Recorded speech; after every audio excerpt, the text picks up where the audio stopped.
اس episode میں مجھے پیار ہوا تھا کا ابتدائی منظر ماہر اور سعد کے درمیان نکاح کے بعد پہلی بات چیت ہے۔ ماہر جس طرح سے کہتی ہے کہ اسے اندازہ نہیں ہے کہ وہ کس درد سے گزر رہی ہے۔ ماہر اس کے لیے سعد کے جذبات سے بہت غافل ہے۔ یہ کیسے ممکن ہو سکتا ہے؟ کیا وہ اتنی بھولی ہے؟ وہ سمجھتی ہے کہ سعد ہمدردی کی وجہ سے اس سے شادی کی ہے۔ سعد کے ساتھ زندگی بہت سخت ہے۔ اس نے ماہر کو والد کے میڈیکل رپورٹس بھی حاصل کر لی ہیں۔ بدقسمتی سے رپورٹ اچھی نہیں ہے۔ اس کو اتنا حقیقت پسندانہ انداز میں پیش کرنا اچھا ہے کہ وہ اپنے چچا کی رپورٹس اپنے دوست کو واٹس ایپ کرتے ہیں تاکہ وہ اپنے ڈاکٹر انکل سے مشورہ کریں۔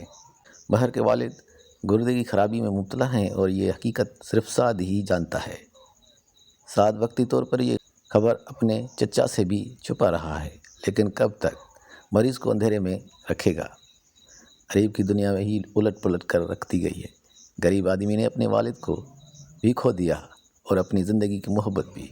وہ واقعی اپنی قسمت کا ذمہ دار اپنی ماں کو ٹھہرا رہا ہے اور دوسرے خاندانی طریقے سے بھی غریب کو شک ہونے لگتا ہے کہ ماہر کو اتنی خواہش مند دکھائی گئی ہے۔ غریب ماہر پر شک کرنے لگتا ہے کہ وہ کس بنیاد پر ماہر پر الزام لگا رہا ہے۔ یہ وہی ہے جس نے اپنی شادی کے دن اپنے گھر والوں کو اطلاع نہیں دی۔ ایسا لگتا ہے کہ اس کی زندگی میں کوئی اور لڑکی آنے والی ہے۔